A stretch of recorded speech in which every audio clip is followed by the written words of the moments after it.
Thank you for joining me for this navigation number 8. This is Katsujiro Miyoshi. Today, I will talk about John Pickering's vocabulary of which appeared to the United States of America, 1816, Dictionary of Americanisms, 1849, under the title Reconsidering the Initial Development of the Dictionaries of Americanisms, Pickering's Legacy in Bartlett's Dictionary, 1849, which is based on my presentation at the International Congress, as you see.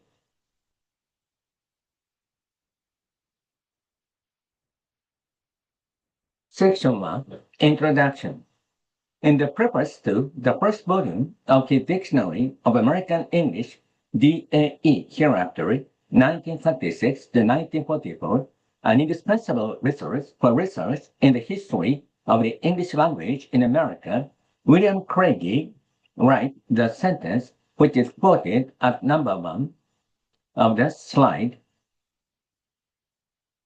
In this sentence, the history of the Dictionary of Americanisms is compactly summarized.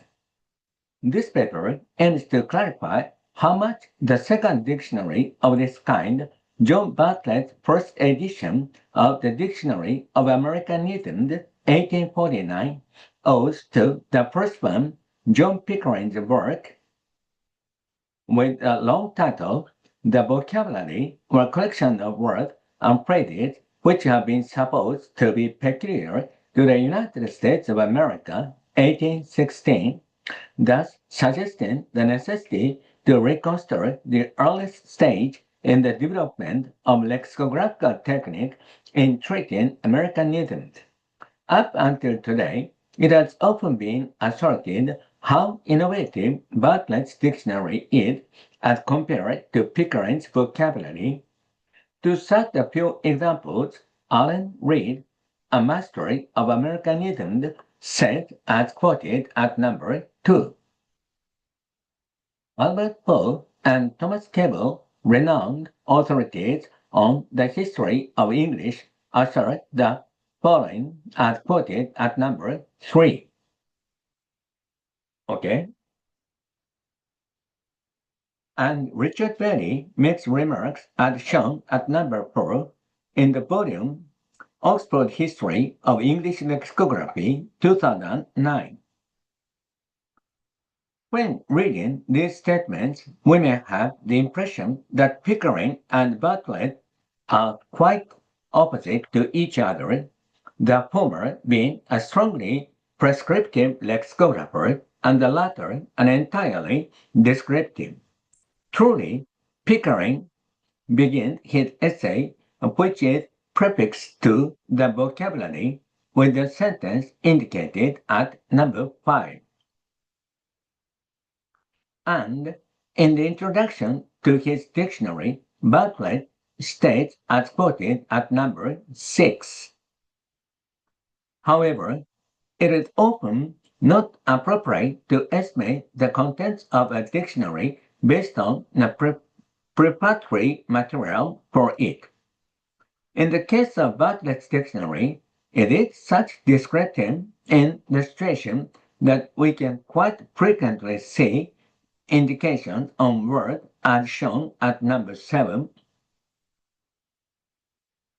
Actually, as far as I can judge, for well more than 1.5 centuries since the publication of Bartlett's dictionary, the thorough analysis of the contents of its body had hardly ever been made in comparison with that of Pickering's vocabulary. Thus, the truest historical significance of Bartlett's dictionary having not been clarified enough.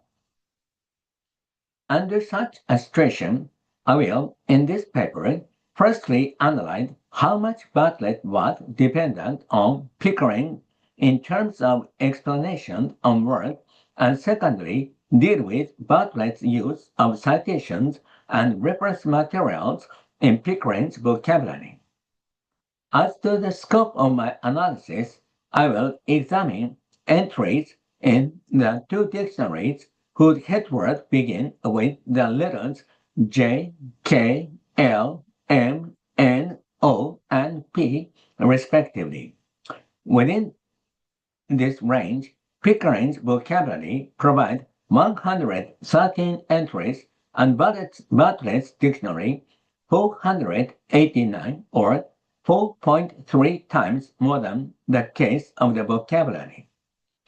In these entries, both Pickering and Bartlett quote numerous citations from a variety of sources, quite often giving the details of their headwords. Section 2. Bartlett's dependence on Pickering's explanation on word. Within the range of my scope, Bartlett provides 68 entries whose counterparts are seen in Pickering's vocabulary.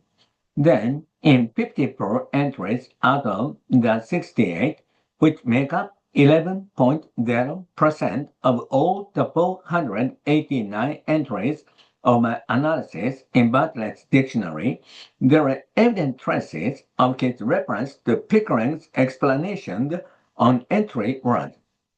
And when the traces are examined, the fact becomes found that Bartlett uses Pickering's explanation 82 times in all, entirely in an affirmative way, without making any critical remarks. Besides, Bartlett sometimes performed the practice not indicating the name of Pickering and the title of his vocabulary. In this section, I will deal with this fact, dividing Bartlett's use of Pickering's explanation into two types. Type 1, the case where Bartlett uses the explanation one time in one entry, and type 2, that where Bartlett uses them more than one time in one entry. Section 2.1, Use of Pickering's explanations, Type 1. In proceeding with my task concerning Type 1, the case where Bartlett uses Pickering's explanation one time in one entry, I will further divide it into two subtypes, which is thought to be useful to know the details of the situation. Type 1A, the case where Bartlett indicates the name of Pickering or the title of his vocabulary, and type 1B, that where he does not indicate both of them. Section 211, type A, the case where the source is indicated. Then, as to type 1A, one example of this type is as shown at number 8. Hereafter, I will use 2 or 3 sorts of underlined in accordance to the situation to indicate words, phrases, and sentences to be noted. In this example, it will be clear that Bartlett is thoroughly dependent on Pickering in writing the contents of his entry on catch, copying from the vocabulary the definition brisk, in good health, and spirits, with the explanation used only in a few of the country town of New England and provincial in England. In addition, the set of two sentences, how do you do today? I am pretty catch, indicates Bartlett's tendency to sometimes take even verbal examples Pickering uniquely made, which I will also touch upon when I treat Type 1B of Bartlett's practice. And Bartlett's use of Pickering's explanation of Type 1A is seen in 15 entries within the range of my scope, which are indicated at number 9. Section 212, Type 1B, the case where the source is not indicated. Next, as regards type 1b, the case where Bartlett uses Pickering's explanation one time in one entry without indicating his name nor the title of his vocabulary. One example is at number 10. In comparing this set of entries, it will be evident that Bartlett's explanation on the headword is never his own, but almost entirely the summary of Pickering, with the only exception of reference. Bartlett's statement, which is made with reference to Johnson, Sheridan, Mason, and Antique, is also thoroughly based on Pickering's explanation, never being Bartlett's own examination in the least. Performing like this, Bartlett actually does not mention the name of Pickering as well as the title of the vocabulary in the entry. I provide another example of type 1b at number 11, which I cite to fully verify the fact of Bartlett's use of Pickering's explanation, which is performed without indicating his name. In this example, Bartlett cites 8 lines of the contents of Pickering's entry, which is comprised of 71 lines. Besides, it is also evident here that Bartlett goes so far as to copying Pickering's citation, not mentioning his name, regarding which I will go into detail in section 3. In this way, in each of 15 entries of Bartlett's dictionary, which are cited at number 12, we can see more or less traces which indicate that he uses Pickering's explanation without mentioning the fact.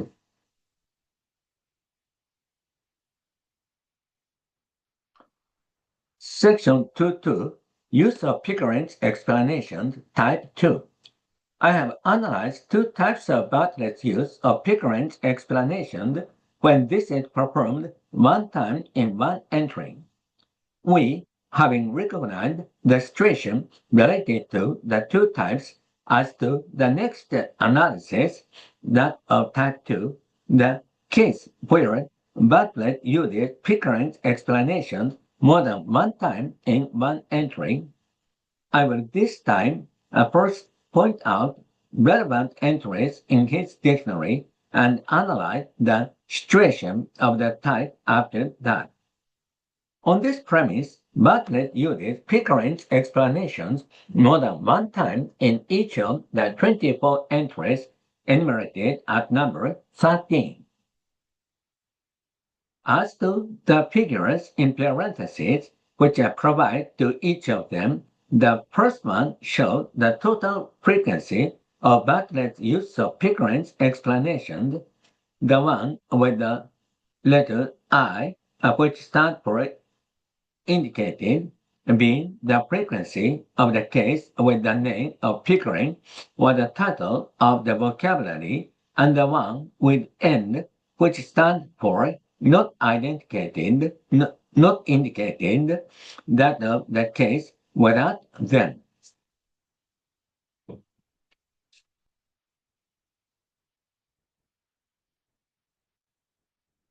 Here, we can know the fact that in these 24 entries, Bartlett uses Pickering's explanation 52 times in all, 22 times with the name of Pickering or the title of the vocabulary, and 30 times without them. Then, to show an example of the situation in such entries, it is like shown at number 14. In this example, it will be manifest in Bartlett's entry that the 2 sentences, this word is generally used in place of the English term set up and None of the English dictionaries have the word in any sense except that of shoot from a plant based on Pickering's explanation. As well as the sentence, it is also very common in popular language in the sense of an equivalent to which Pickering's name is attached. Okay? In the example at number 15, we can see the fact that Bartlett once again copies a verbal example which Pickering uniquely made without mentioning of it. I have thus far analyzed Bartlett's use of Pickering's explanation, dividing it into three types in all. At the beginning of this section, I have said that Bartlett uses Pickering's explanation 82 times in 54 entries, which comprise 11.0% of all entries in Bartlett's dictionary within the range of my analysis. Bartlett is regarded as having performed the practice in the way as revealed in this section. Especially, Bartlett's explanations are thoroughly and entirely based on Pickering's concerning the 15 entries indicated at number 16. Okay. Section 3. Bartlett's use of Pickering's citation and reference materials. Bartlett owed to Pickering not only quite a few explanations on words. He is also indebted to Pickering for a considerable number of citations as well as a variety of reference materials such as dictionaries, books, periodicals, and the record of lectures and sermons. As to reference materials, both Bartlett and Pickering quite frequently indicate the titles and authors of materials to be referred to, sometimes with and sometimes without quoting citations from them. A glimpse of Bartlett's use of Pickering's citations and reference materials have been offered in the process of my analysis in the previous section, but I will focus on the point in this section.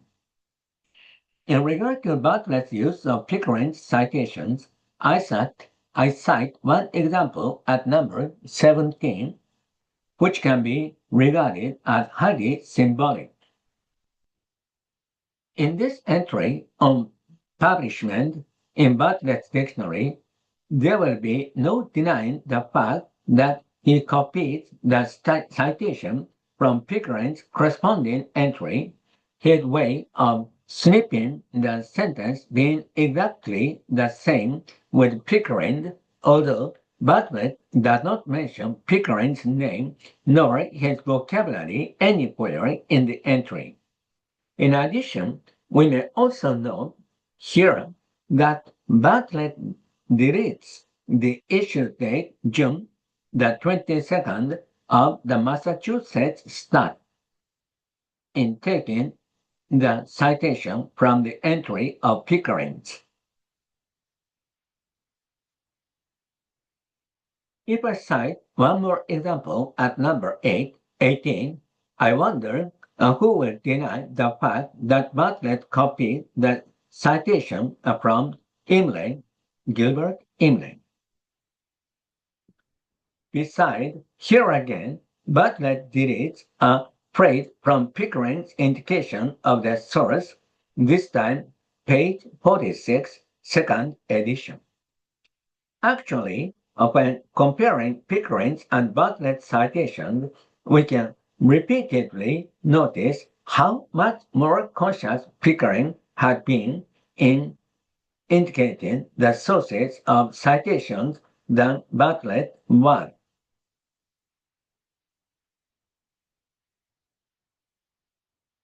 Performing like this, Bartlett copies Pickering's 17 citations in 14 entries, abbreviating most of the indications of their sources as seen in the table at number 19.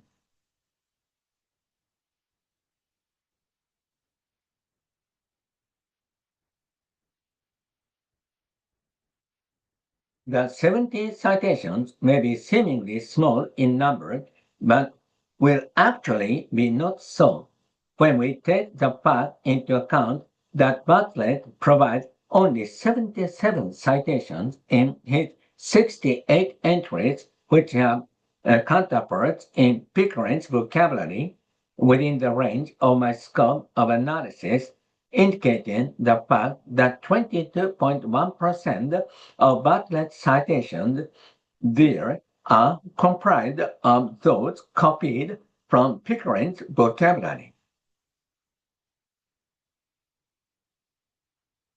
Section 4, Conclusion. Bartlett's dictionary has generally been highly acclaimed among authorities on the history of the American English Dictionary, regarded as being divorced from Pickering's prescriptivism or purism. To the best of my knowledge, the dictionary had never been criticized, at least when it is discussed in comparison with Pickering's vocabulary. However, hadn't such a claim been mostly based on Bartlett's description in the introduction prefix to the dictionary?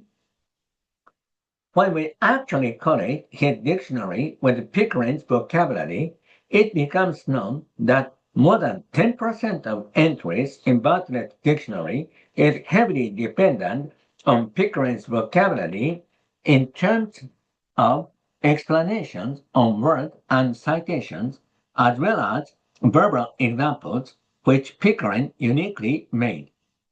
In this situation, Bartlett, in many cases, does not mention the name of Pickering and the title of the vocabulary. Not only that, the collection of Bartlett's and Pickering's dictionaries clarified the fact how superior Pickering is to Bartlett in many cases in the examination of Americanism. Among others, it can hardly be regarded as being in accordance to reality that Pickering is so prescriptive, Bartlett being so descriptive, as strongly asserted among authorities. If such is the case, as it actually is, what contribution did Bartlett make to the development of the American English Dictionary by compiling his dictionary? The answer to this question may be given by the next step of research on the first development of the American Dictionary, probably the investigation of Bartlett's entries which are not seen in Pickering's vocabulary.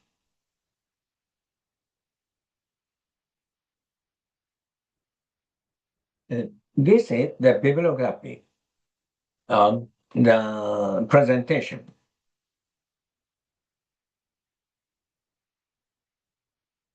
Thank you very much for joining me in this exploration. If you find the topic this time interesting, it is expounded in detail in my paper as you see.